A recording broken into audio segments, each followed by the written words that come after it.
పచ్చాని కొబ్బరికాయ వెచ్చాని నెయ్యిని పోసి కర్పూర ధూపం వేసి ఇష్టంగా ఇరుముడి కడతాం.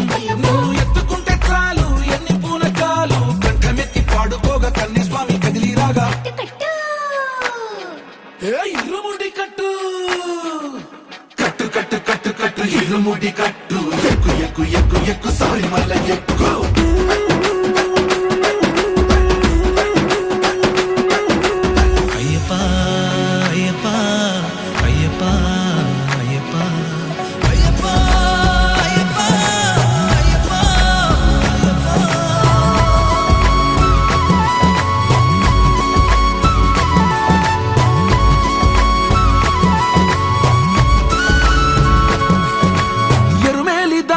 వస్తాం పంబలో నమూనకే వేస్తాం అప్పాచి మేడు